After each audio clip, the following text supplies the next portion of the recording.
On termine très bien la semaine avec la chronique Sport Plus de Ray Lalonde. Ray, on va parler des Stars de Dallas et aussi de la Ligue nationale, en fait, qui a annoncé qu'il y aura un match de la série des stades au AT&T Stadium à Dallas. On appelle ça le Jerry World. Oui, le Jerry World, le domicile des Cowboys. Des Cowboys, propriété de Jerry Jones. Capacité de football de 80 000 personnes, mais capacité de hockey de plus de 100 000.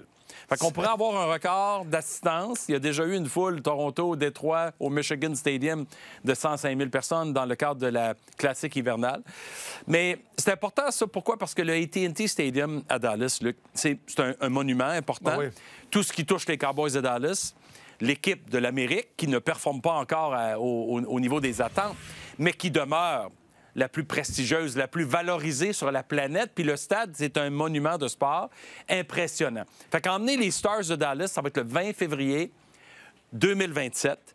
Puis Jerry Jones et Gary Bettman étaient en point de presse cette semaine pour annoncer ça et confirmer ça. Gary Bettman était tellement fier de son coup d'aller jouer là.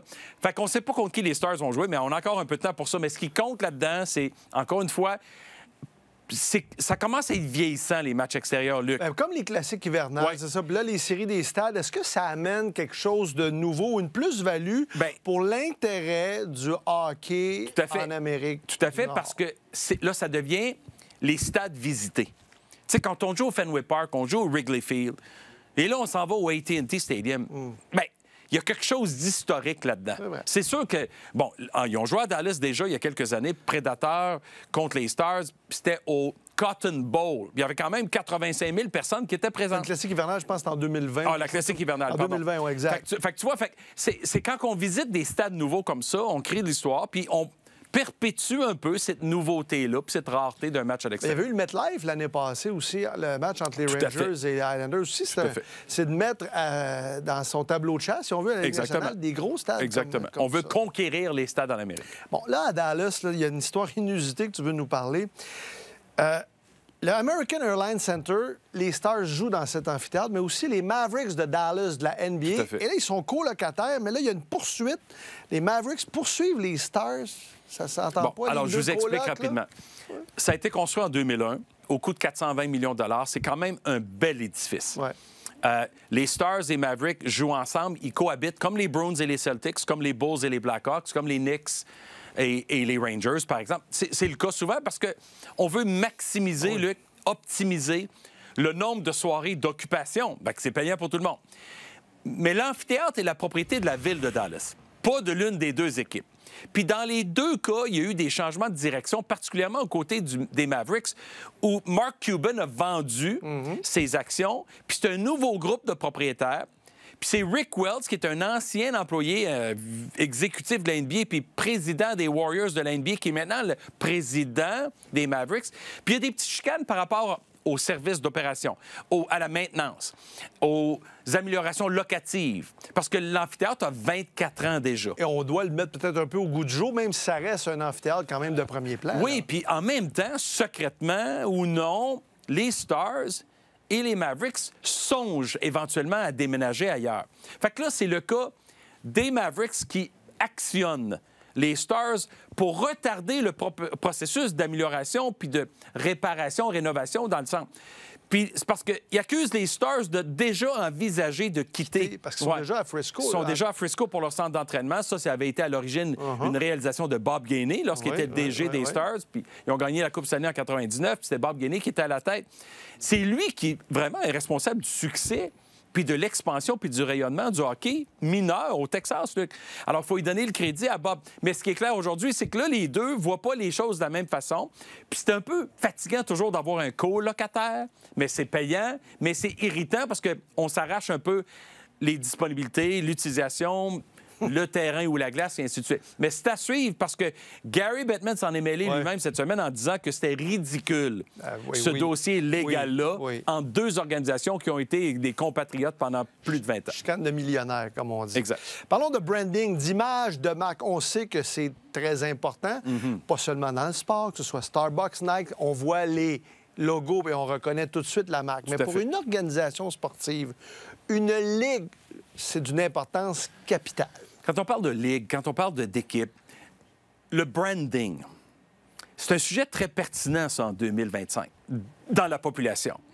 Chez des célébrités, chez des créateurs de contenu, chez les athlètes et chez les équipes.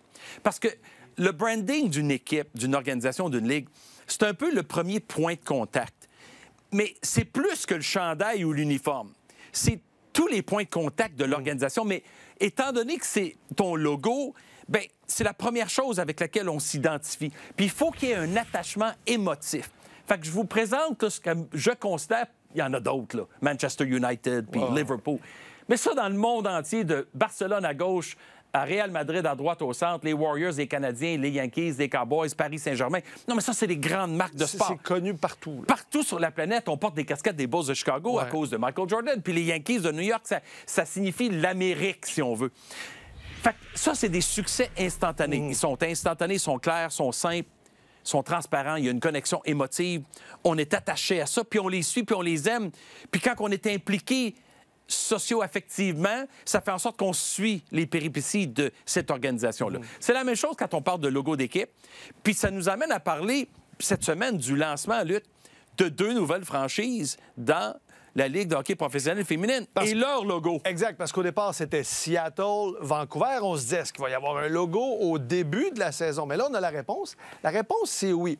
Moi, personnellement, Ray, il y a un des 2 logos que je préfère. Il y en a un que je trouve plus simplet, celui de Seattle avec le torrent. Mais les Golden Eyes, c'est quand même pas si mal, mais c'est toi l'expert. J'aimerais t'entendre là-dessus. Moi, j'aime celui de Vancouver, honnêtement.